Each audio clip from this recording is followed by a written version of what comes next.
and they really feel that over-delivering is the only way that they can provide value. So this balance, this dance that we have between receiving and giving is something that I think women are still mastering.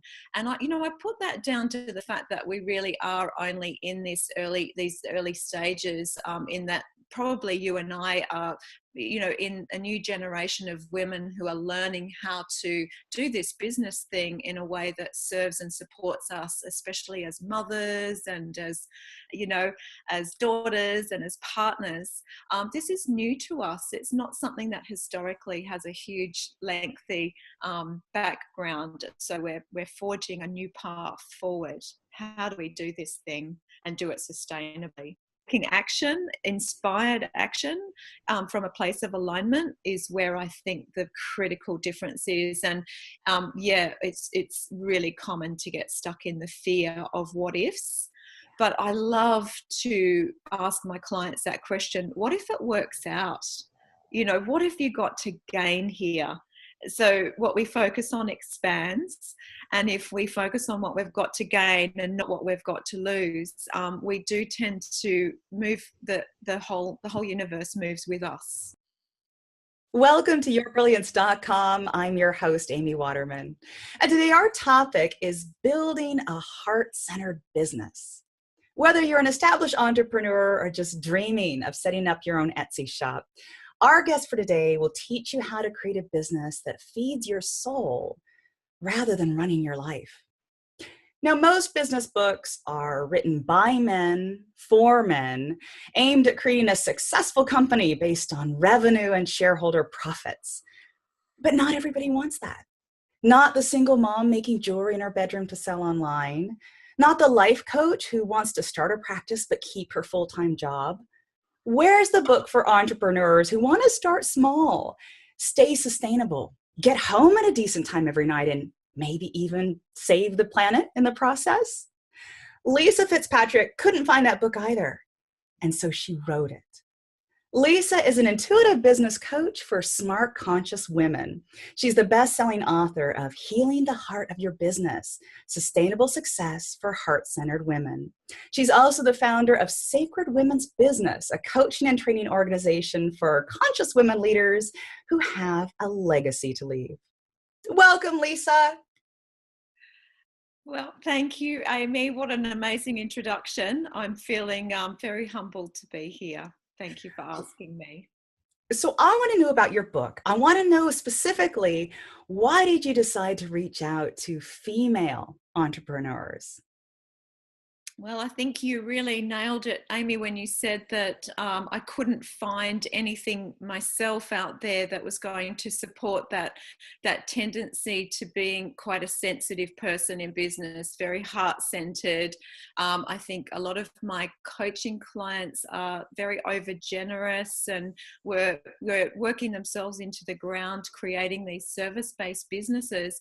And so for me, when I see a gap somewhere, like any helping type of person, we want to fill that gap, don't we? So, giving from that place of really wanting to serve was where that book really came from. And I guess also when you put something into a book, that book can be reached, many people can reach that piece of work, whereas I was at capacity with my one-on-one practice. So for me, it was a case of wanting that message to be shared beyond my one-to-one practice. It was a love letter really to clients, potential clients, or clients who fit that category of being a sensitive in business. Yeah, that's wonderful. So I want to dig deeper into what unique challenges women face in business. And you've talked about a couple, being sensitive. And man, when you said, just start calling me, the generosity. I know so many women who struggle with pricing appropriately. They want to reach as many people as possible, so they don't want to price themselves out of the clients who really need their help. But as a result, everything you said, they get worn out. They're at capacity. What can they do to keep serving? Talk to us about that. It is such a pattern amongst women, and I was noticing it over and over again, mainly because the women I serve are very high achievers. So they're usually tertiary educated. They think they need another degree before they give themselves permission to really step into the expert status.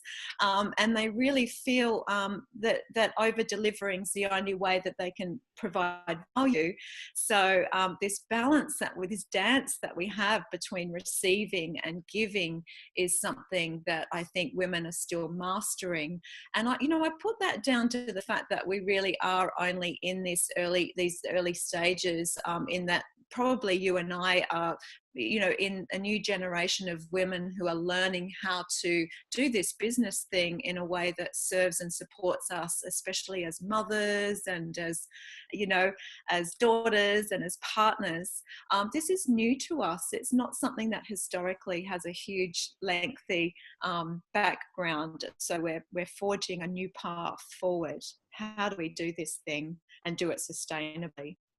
And that's not just something that we in first world countries can think of. I did some work in the Peace Corps, and one of the big factors was creating community banks, loaning women money so they could start the business. Because if you raise the women up, if you get the women earning money, the women will put that back into the community and back into their children. Whereas if you support the men, a very common thing, the men would go spend it on alcohol, or they'd spend it on other things. So when you support women, you raise entire communities. And one of the things that I was really interested in is your personal story. You didn't start this from having a business degree and having lots of business success. You started from a place that I think so many people start. You were a single mom. You wanted to give your kids the best life possible. You weren't doing it. And this is how you got into this work that you did. Yes, it's really it's a humbling experience, looking back to that moment in a Centrelink queue and thinking, how will I make this single parenting journey work for me? And how is it that I could look around myself right now in my life? This is 2005 we're talking about, so it's quite some time ago. But I realized at that point there really weren't any other women mentors around me that I could turn to at that particular moment in time, when I had no idea how I'd support my boys. I had no idea how I was going to survive that journey. And I thought, if I ever get back on my feet, I will make it my life's work to actually support other women to rise into what they're here to do with their life, because we all have a burning dream inside us, but some of us believe it's possible and some of us doubt that. And I think if you're given that self-belief, or you're supported and facilitated by someone who really sees you, it can go a long way towards actually realizing that dream, or dying with your music left inside you, which to me would be the worst possible outcome for a woman on the planet today. We all have a calling, and if we fulfill that calling, we're pretty fulfilled. I feel very blessed that my life, after a lot of years of struggle, did get to that place where it was possible for me to help so many women around me. What I really like about what you said is you could go two ways. When you're a single parent and you've got your kids, one of two things can happen. The first is you can say, as you did, I've got to make this work for my kids. So if I make my dream come true, I am actually showing my kids what's possible. I'm showing them that you don't have to work for the man. You can actually follow your dream. And I'm gonna really inspire my kids. But then the other thing, and I think this is really common too, you look at your kids and you think, I can't take that risk. Because if I pursue my dream right now and I give up full-time employment, I'm putting my children's lives at risk. It may not work out. I may fail. How am I going to be able to feed them and clothe them and stuff? And I think it can terrify us. And so what do you think makes the difference between somebody who is willing to take that step and start that business and somebody who is really afraid of failing? Yeah, that's such a good question. Again, for me, it was mentorship. That was the difference, was having someone actually telling me, these are your strengths and this is how I believe in you. I understand what gifts you have to offer. Of course, it's so important for us to then internalize that enough that we embody it. But one of the most important things I was told as well that I think has worked so well is that we need to act and implement the information that we're given as well. And women can often go around in circles working on mindset, working on heart set, being in alignment with their life's purpose. But unless we take those critical, brave steps into the pragmatics of implementation, which is a very masculine thing to do, we basically can't expect those little baby ducks to line up behind us and follow us towards that sort of freedom and that victory that we're looking for. The mother duck always moves first. So taking action, inspired action, from a place of alignment is where I think the critical difference is. And it's really common to get stuck in the fear of what ifs. But I love to ask my clients that question: what if it works out? What have you got to gain here?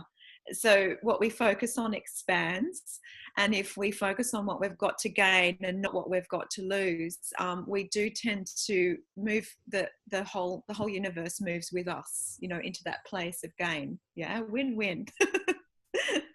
Yeah, that is fantastic. I really like the idea that it's about the action, because one of the things I notice, it's very common in the healing industry, is it's so easy to think, I've got to get that next degree, I've got to master that next modality, I've got to get more letters after my name, and then my clients, I'll really be able to serve my clients because I'll have all this stuff. But one of the, I guess the first steps then you're saying a woman can take is, before doing anything that might be risky, get a mentor and start working on a plan. Would that be a good first step for somebody who's looking at starting that business? I do. I think we can learn so much from the women that have come before us. And if we're aligning ourselves with a mentor who is like us, then we basically understand. It's really common for them to understand that over giving, over delivering, not pricing ourselves appropriate is it's often the bane of a woman's life. And a generous mentor or coach will be someone who so wants to spare their clients the misery or the failures that they've had along the way, and shortcut that process towards actually getting amazing clients and having the breakthroughs. And I love it when I think I can save my clients time, money, and energy, because I would have loved to have had that myself at so many points along the way. So I have to ask you a question then, because I love this idea of the things we don't want to do in business. The idea of a business sounds great, but you've got the accounting and you've got your business plan, and one of the things that consistently comes up for women, and especially in heart-centered businesses, is marketing. It is so hard to get in a mindset of selling what you do because it just doesn't feel authentic. So this is a huge question. You can just answer a bite-size, but how can heart-centered women learn to enjoy marketing themselves effectively? Oh, I love that question so much. I've been asked that once before and I had to really think about this, but it's around understanding that marketing is a service. So you're doing a service to your client when you, and I'm very big on content marketing and heart-centered marketing, in that this is a magnetic marketing approach where we provide valuable content for our potential clients. And even if they never work with us, they have still received something valuable from the marketing process that we have given them. So I see blogging and posting on social media and all of those activities of marketing as being a service to others. If I can inspire someone, educate someone, or call someone to an inspired action, then I know I've done my job as a marketer, and I feel satisfied that I've fulfilled a value of generosity that my brand really, carries strongly. So really, I know then that a client who steps forward for the service will be in alignment with the message, of marketing, but they'll also feel that you've given them to them first, and it's not some kind of sleazy process of attempting to convert someone at all. It's really showing them that they have they have every right to receive something valuable through that process. That's a fantastic way of doing it.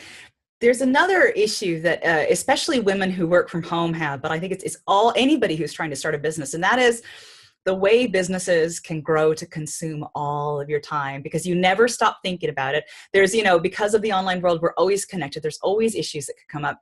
How do you try to draw some sort of boundary between your business and your home life? And how can you make sure that you take care of yourself rather than burning out?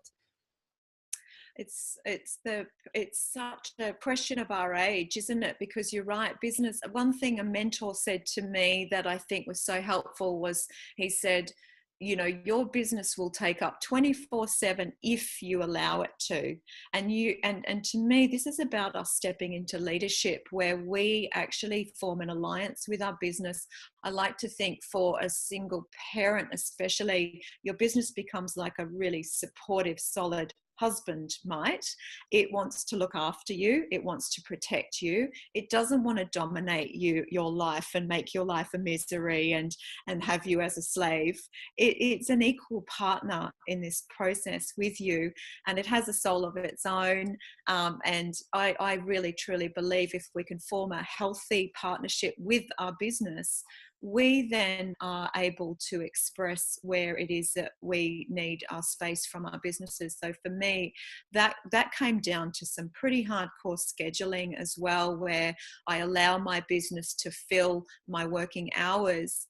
And I really have pretty strong parameters around taking time off and having non-negotiable time.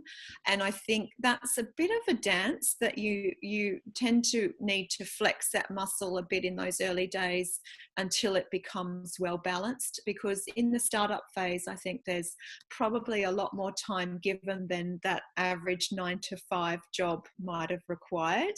Yeah. And that's the big that's the big misinformation that's out there, that you can build a business part-time, which is a bit misleading, I think. So you have in your book, you've got the 4 poles that have to be in balance for your business to thrive. Can you talk to us about what those are?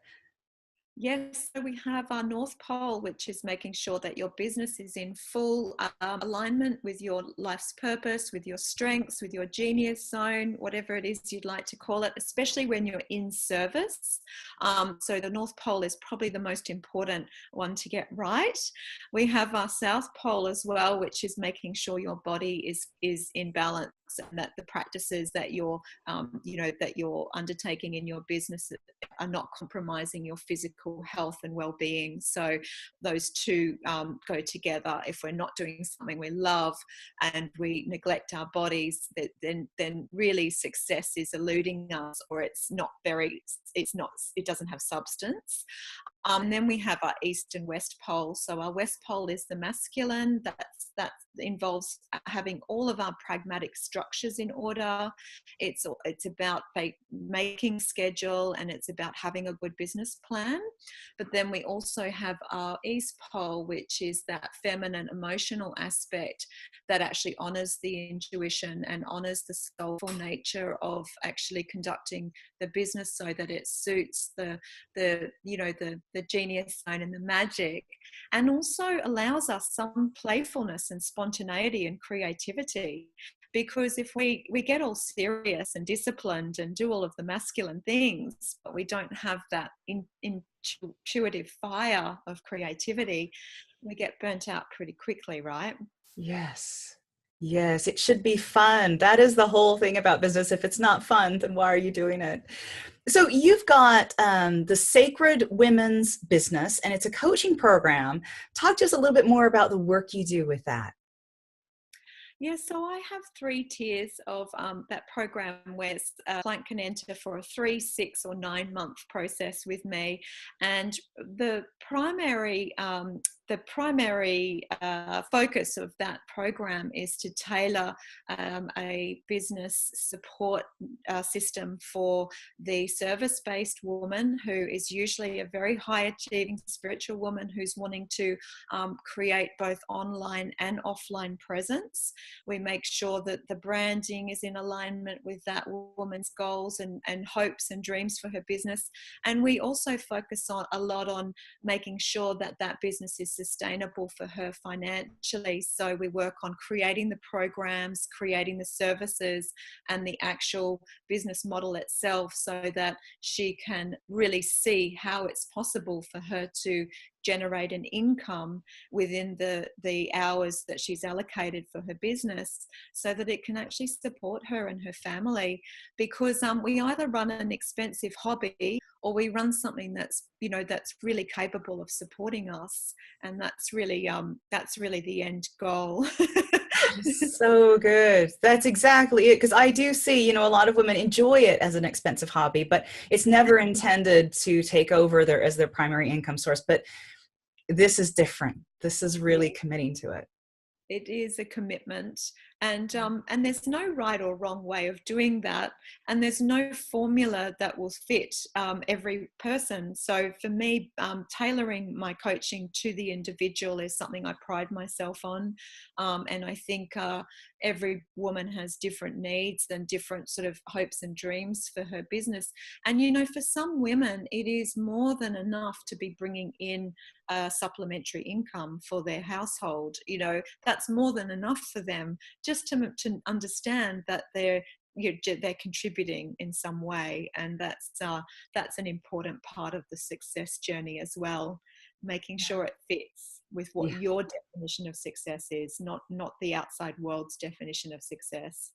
Absolutely. Now, for those of you watching, if you want to find out more about Lisa's work and perhaps even sign up for one of her coaching programs, we've got a link for you. Just go to yourbrilliance.org/Lisa. That's yourbrilliance.org/LISA. Thank you, Lisa, for coming on to the show. And we are coming to the end. I wanted to know if there was any last message you'd like to leave our viewers with. Yeah, I would say trust that small, still, quiet voice that has planted some ideas and some hopes and some dreams for you, and trust that it has a benevolent or positive purpose for your life. It's not there to create fear and pain and lack or any kind of suffering. That dream inside you wants to look after you. It loves, you know, life loves you. Life is longing to express itself through your life in a really supportive and sustainable and nurturing way.